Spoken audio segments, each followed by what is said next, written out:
Hello everyone, आज चाहिँ हामी बिजनेस साइकललाई कभर गर्छौँ। यसको डिफिनेसन चाहिँ मैले यहाँ लेखेको छु, हाम्रो सुरु गरौँ है। जस्तै के हो भन्दाखेरि business cycle is the repeated pattern हो of growth and decline in a country over time. यो तीनटा कुरा चाहिँ हामीले याद गर्नु पर्यो है। के भन्दाखेरि repeated pattern of growth and decline in an economy over time. यो पछि आउँछ हामीले यसले चाहिँ के सो गर्छ त? It shows how economic activities changes from period of prosperity to the period of slow down. अब यसलाई बुझ्नलाई चाहिँ यसको स्टेजेस या फेजेसहरूको कुरा गरौँ है। यसको चारवटा फेजेस हुन्छ। एउटा चाहिँ फर्स्टमा चाहिँ एक्सपान्सन, त्यसपछि आउँछ पिक, त्यसपछि आउँछ रिसेसन, त्यसपछि आउँछ ट्रफ।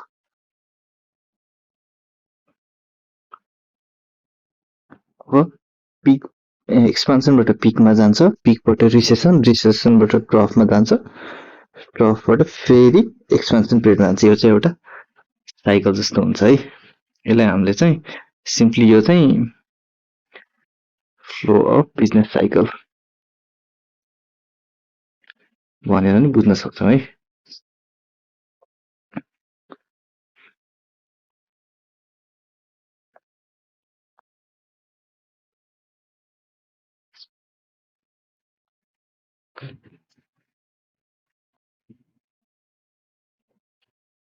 अब यसको चाहिँ कस्तो हुन्छ प्याटर्न भन्दा सुरुमा पिकमा जान्छ, फेरि घटेर यस्तो माथि जान्छ है। अब हामीले यसलाई भन्दाखेरि तीनटा फेज बनाऊँ है।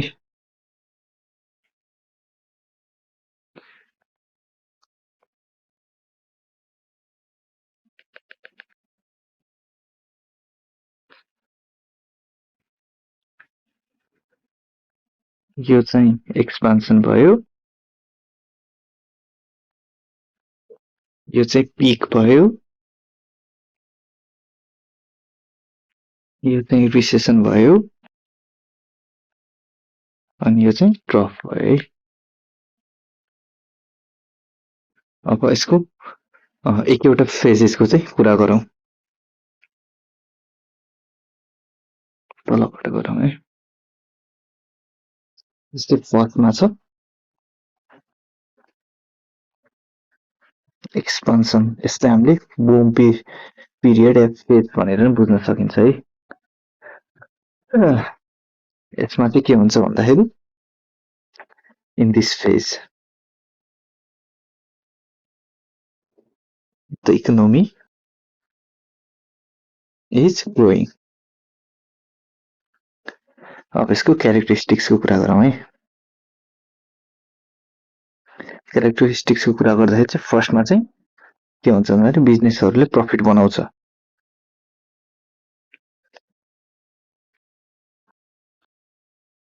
प्रफिट,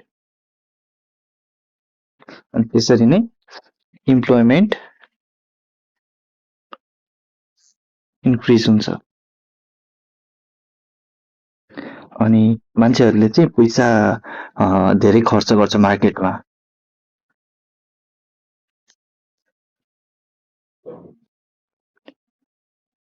यसरी नै चलायमान हुन्छ इकोनोमी चाहिँ। त्यो पछि के भन्छ भने प्रोडक्सनहरू सबै बढ्छ,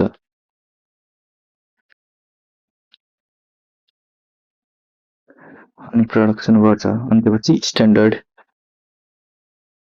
अफ लिभिङ पनि इम्प्रुभ हुन्छ।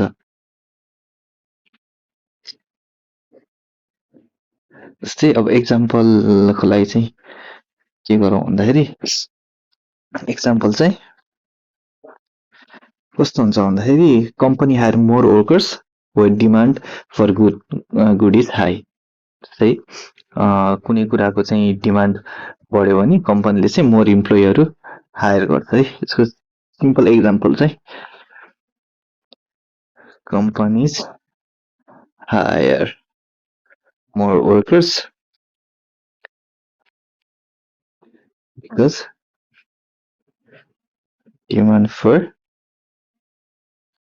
goods is हाई एक्सपेन्सन भयो त्यसरी नै अर्को फेज हुन्छ pick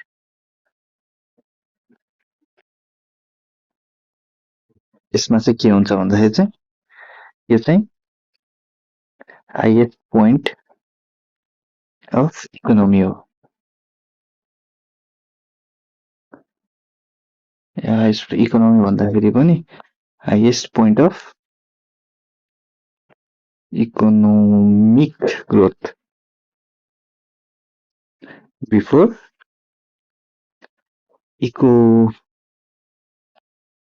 economy start to slow down हामीले अघि फिगरमा हेरे जस्तै है यस्तो जस्तै यो पिक पिरियड भयो रिसेसन भन्दा माथि स्लो डाउन हुनुभन्दा माथि हो यसमा चाहिँ के हुन्छ भन्दाखेरि क्यारेक्टरिस्टिक्स यसको क्यारेक्टरिस्टिक्स चाहिँ एउटा भनेको very high production level production एकदम हाई हुन्छ त्यसरी नै high consumer spending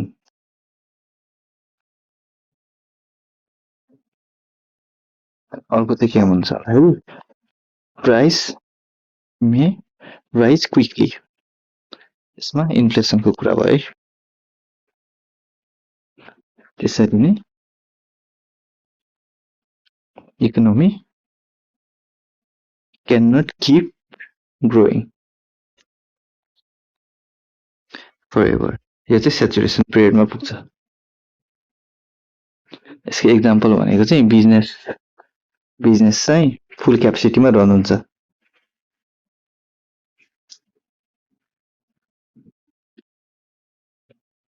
factories / business operates at maximum capacity अब त्यसरी नै यसको थर्ड स्टेज भनेको रिसेसन हुन्छ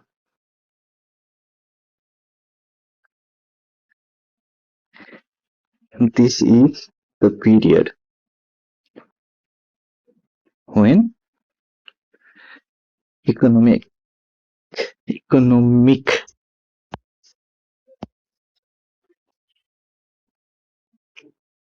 activity begin to decline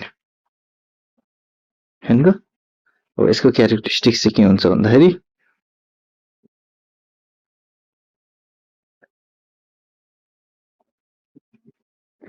यसको चाहिँ अब production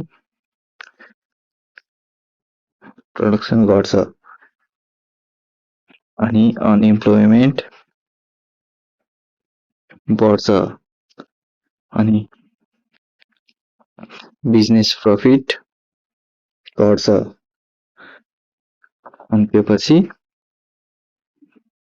economic growth slows down अनि अब यसको एक्जाम्पल चाहिँ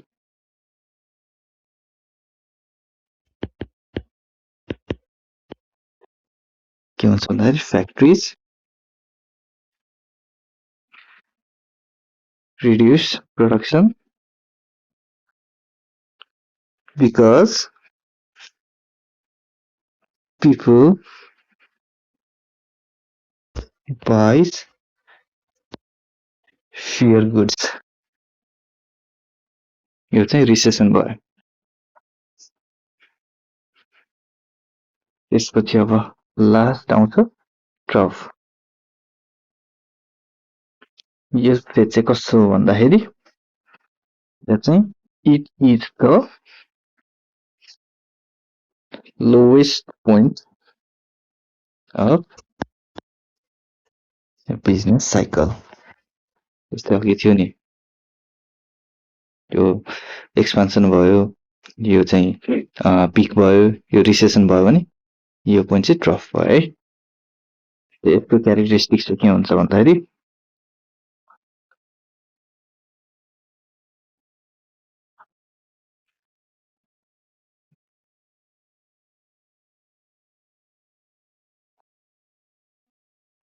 यसमा चाहिँ एकदम हाई इम्प्लोइमेन्ट हुन्छ, हाई अनइम्प्लोइमेन्ट सरी, चाहिँ बिजनेस एक्टिभिटीहरू विक हुन्छ।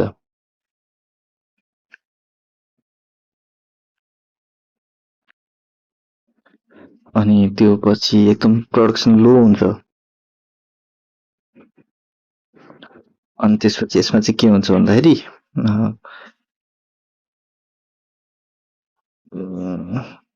अर्को चाहिँ जस यति तीनटा चाहिँ मेन भयो है। अनि त्यो पछिको एक्जाम्पल चाहिँ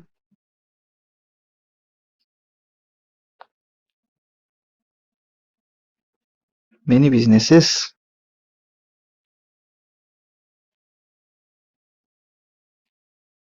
but may begin soon, किनभने जस्तै अघि मैले भने जस्तै एक्सपान्सनबाट पिकमा जान्छ, अनि पिकबाट रिसेसनमा जान्छ, रिसेसनबाट ड्रपमा जान्छ, त्यहाँबाट फेरि एक्सपान्सनमा जान्छ है। यो चाहिँ साइकलै भयो। बिजनेस साइकल चाहिँ अब यस्तो साइकल चाहिँ किन हुन्छ हैन, कजेस अफ बिजनेस साइकल।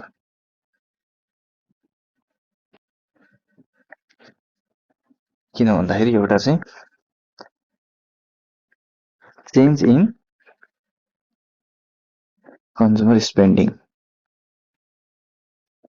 अनि अर्को चाहिँ गभर्नमेन्टको पोलिसिजले गर्दा नि हुन्छ, अनि अर्को भनेको इन्ट्रेस्ट रेटले गर्दा हुन्छ, इन्फ्लेसनले गर्दा नि हुन्छ, अनि त्यो पछि अर्को भनेको चाहिँ इन्भेस्टमेन्टले गर्दा नि हुन्छ। अनि अहिले हामीले सबले फेस गरेको चाहिँ कुनै पनि नेचुरल डिजास्टर या पेन्डेमिकले गर्दा नि हुन्छ। अब हामीले importance of understanding business cycles, एउटा भनेको चाहिँ टु प्लान बेटर हैन, हामीले फेजेस अनुसार चाहिँ प्लान गर्नुपर्छ। अनि गभर्नमेन्ट पोलिसिज भन्दाखेरि गभर्नमेन्टलाई चाहिँ इकोनोमिक पोलिसिज बनाउन, त्यसरी नै इन्भेस्टमेन्ट भन्दा नि इन्भेस्टरलाई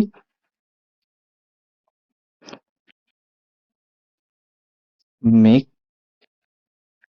डिसिजन्स, इन्भेस्टरलाई डिसिजन मेकिङ गर्नलाई, अनि त्यसरी नै पिपलहरूलाई चाहिँ people understand unemployment and inflation trend.